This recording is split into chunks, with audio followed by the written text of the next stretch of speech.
ఆడవాళ్ళకి పొలిటికల్ ఎలక్షన్స్లో ఓట్ చేసే రైట్ని గ్రాంట్ చేసిన ఫస్ట్ కంట్రీ ఏదో తెలుసా?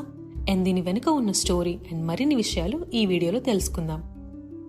ఏన్షియంట్ సివిలైజేషన్ నుండి గమనిస్తే డెమోక్రసీని ఫాలో అయిన మొదటి కంట్రీ గ్రీస్, అది కూడా 5th సెంచరీ BCEలో. అప్పుడు కేవలం మగవారు మాత్రమే తమ లీడర్ని ఎంచుకోవడానికి ఓట్ చేసేవారు. ఆడవాళ్లు, ఫారినర్స్ అండ్ స్లేవ్స్కి మాత్రం ఈ ఓట్ హక్కు ఉండేది కాదు. ఆ తరువాత 27 BCE వరకు రోమన్ రిపబ్లిక్ ఒక స్ట్రక్చర్డ్ ఓటింగ్ని స్టార్ట్ చేసింది.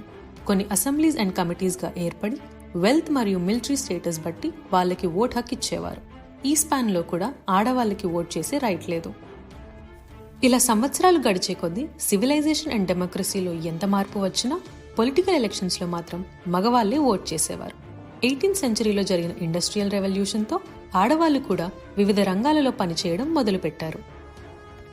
మగవారితో సమానంగా ట్యాక్సెస్ కట్టినప్పటికీ పొలిటికల్ గ్రౌండ్స్లో మాత్రం ఆడవాళ్ళకి ఎలాంటి రైట్స్ ఉండేవి కాదు.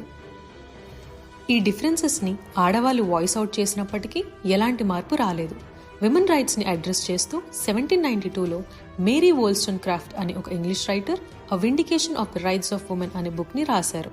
అలానే ఈ పుస్తకంలో విమెన్కి ఎడ్యుకేషన్ అండ్ మ్యారేజ్ పై కూడా ఈక్వల్ రైట్స్ ఉండాలని మెన్షన్ చేశారు.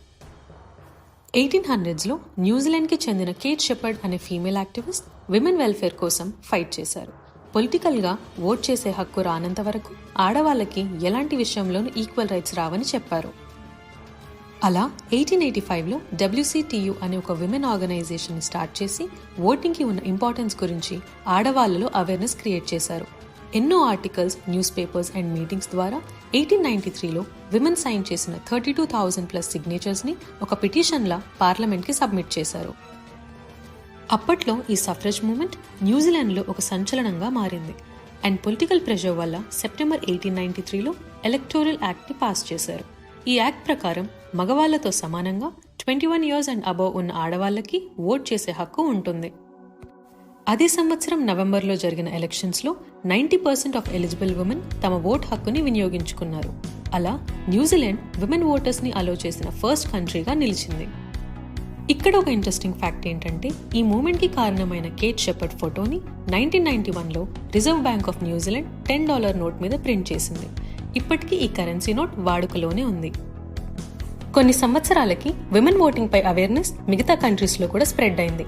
ఆస్ట్రేలియా 1902లో ఆడవాళ్ళకి ఓట్ చేసే రైటే కాకుండా ఎలక్షన్స్లో పోటీ చేసే హక్కును కూడా ప్రొవైడ్ చేసింది. అండ్ 1907లో ఫిన్లాండ్లో జరిగిన పార్లమెంట్ ఎలక్షన్స్లో 19 మంది విమెన్ ఎంపీస్ గెలిచారు.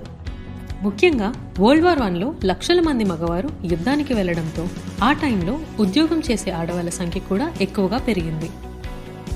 ఇలా ఎర్లీ 2000s వరకు దాదాపు అన్ని దేశాలలో ఆడవాళ్ళకి ఓటు హక్కు వచ్చింది. ఈ లిస్ట్లో లాస్ట్లో ఉన్న కంట్రీ సౌదీ అరేబియా.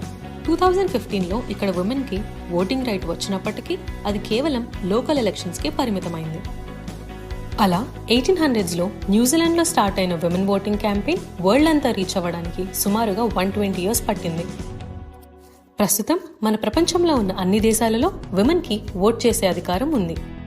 2025 మెట్రిక్స్ ప్రకారం గ్లోబల్గా 27.2% విమెన్ పాలిటీషియన్స్ నేషనల్ లెవెల్ పార్లమెంట్స్లో మెంబర్స్గా ఉన్నారు. ఐ హోప్ మీకు ఈ వీడియో ఇన్ఫర్మేటివ్గా అనిపించిందని. ఒకవేళ నచ్చితే బెల్ ఐకన్ని క్లిక్ చేసి నా ఛానల్ని సబ్స్క్రైబ్ అవ్వండి. అండ్ ఇలాంటి మరిన్ని ఇంట్రెస్టింగ్ అండ్ ఇన్ఫర్మేటివ్ వీడియోస్తో నేను మిమ్మల్ని మళ్ళీ కలుస్తాను. అప్పటి వరకు hope you all stay safe. Thank you and bye.